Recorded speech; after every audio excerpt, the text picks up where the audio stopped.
The Buddhists believe life is suffering, so the Rams played a very spiritual game Thursday. The USC offensive line could be absolutely unrecognizable at the Las Vegas Bowl, and UCLA loses a wide receiver because the Bruins forgot he was good. Good morning. I'm James. This is your daily dose of sports and snark for the greatest sports city in the world, Los Angeles. This is the Faithful Angelenos Morning Report. It's December 13th, 2024, and if you like being in the know about LA sports, clickety-clack the like button. Clickety-clack the subscribe button. There's a notification bell. Hit that. It'll let you know when we drop new content. Sharing is caring. Let people know we exist, and by all means comment. Now, before we go through the news and notes, we have an expanded look, at least at part of the scoreboard. Rams 12, San Francisco 6. That game, if you watched it, was like when you're a sick kid and your moms give you a spoonful of some goop that tastes like trash, and then you get mad at her, and she gets mad right back and says, "Take it, it's good for you." Nothing but field goals all night long. First game of the entire NFL season without a touchdown. 3 field goals by Joshua Carty in the fourth quarter lifts the Rams to 8-6 on the year. I told you, take it. It's good for you. And by the way, how do I know it's good for you? Because the Rams done broke the will of the 49ers. The Niners season was on the line. The Rams broke their will. Devondre Campbell refused to play. Left the game in the third quarter. And it was kind of amusing because a friend of mine is messaging me during the game talking about how Sean McVay didn't get into a shootout this time.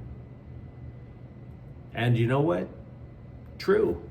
Because the Niners didn't have the personnel for a shootout. They only gained 191 yards of offense. So without any other options, they had to slug it out with the Rams. And yet they still tapped out. And it's good for you.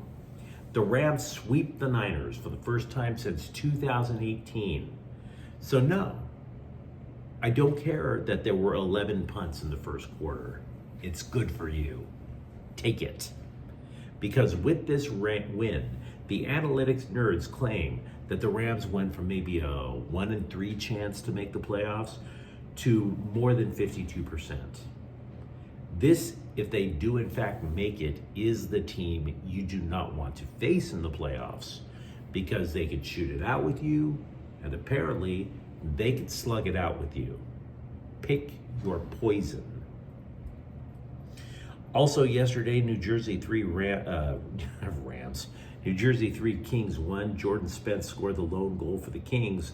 Their 6-game winning streak sinks to the bottom of that slime pit they call the state back east.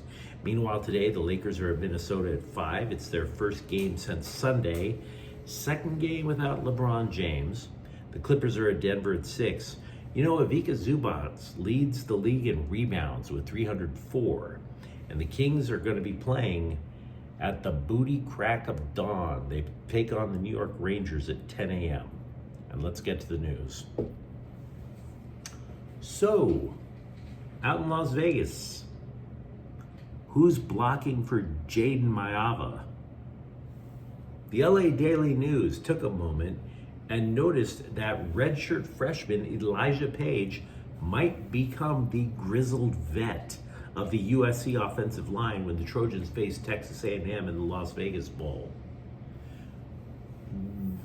We have no idea if Jonah Monheim or Emmanuel Pregnon are going to play.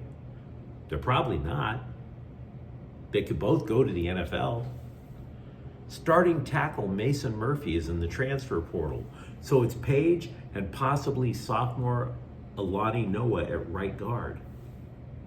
No other lineman in USC's room has started. Nobody else has even played 100 snaps of college football. That could be the Trojans' offensive line in a couple of weeks. Now, Page told the Scribes he's not abandoning ship. Quote, I committed here because I see Coach Lincoln Riley's vision and I believe in it. I trust in it. I'm a part of it, unquote.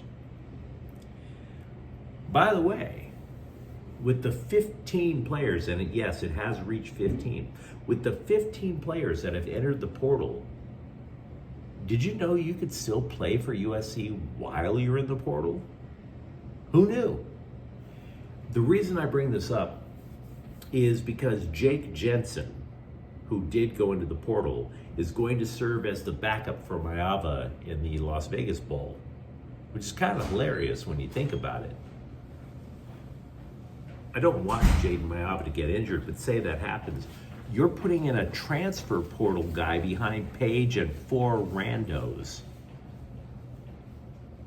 Good luck making it out alive to get to the portal in the first place. We mentioned a moment ago that the number of Trojans in the transfer portal has become 15. Freshman tackle Kalolo Taga is the 4th offensive lineman to split. Defensive lineman DJ Peavy also gone, but neither of them played last year. I think it's just pretty much getting to the point that until players decide to come to USC, or for that matter UCLA, I'm not sure how many tears we should be shedding. There's been a couple of good ones leaving, don't get me wrong, but I don't know if it's the catastrophe that we've been led to believe. And why do I say that? Well, I want to give you an update on some random former USC players. And when I mean former, I'm talking about former, not recently gone for a spell. Quarterback Malachi Nelson, remember him? The 5-star recruit who left the Trojans because he thought Boise State was Shangri-La? He's in the portal again. 3rd school in 3 years. Meanwhile, the eternally dissatisfied defensive lineman Bear Alexander is about to visit Penn State.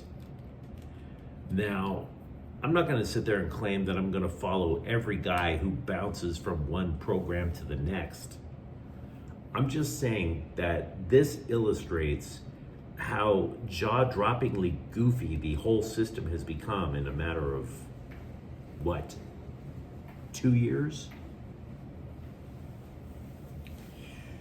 Meanwhile, over at Westwood, this is no surprise, J. Michael Sturdivant has entered the transfer portal after 2 years of disappointing UCLA. And I don't know if I want to clown the guy that much. He was awesome at Cal, a deep threat that just shredded teams. He transfers to the Bruins and nothing. 2 seasons over at UCLA, he catches fewer passes than he did in 1 year, his freshman year with the Golden Bears. And this just blows me away because it is not easy to make a 6'3" dude named J. Michael Sturdivant disappear. How does that happen? Just with that name alone. With a name like J. Michael Sturdivant, you'd half expect him to take over as, I don't know, CEO of United Healthcare? Too soon? CBSSports.com has created a list of the top 25 NFL free agents to be because it's never too early to make fans panic about the future. Khalil Mack was the only player for either LA team listed. Ranked 11th because he's still playing at a high level even though he'll be 34 next year. So even though the Chargers might want to retain him at a discount, there is going to be a market for the guy. And the Dodgers have lost left-hander Garrett McDaniels in the Rule 5 draft. The Angels took the 24-year-old. The guy pitched only 3 innings above single A. And the Angels will have to keep him on their major league roster all year next year, or they got to offer him back to the Dodgers. But you let me know what you think in the comments thread. Talk to me, for example, if you are a fan of winning in the ugliest way imaginable. Are you a Rams fan, in other words? And for that matter, who do you have playing on USC's offensive line in a couple of weeks? If you enjoyed the content, don't forget to subscribe to Faithful Angelenos. We talk LA sports every single day here. Thank you for watching. I'm James. We'll be back tomorrow. Faithful Angelenos is a Kian Portel Queso production. Take care.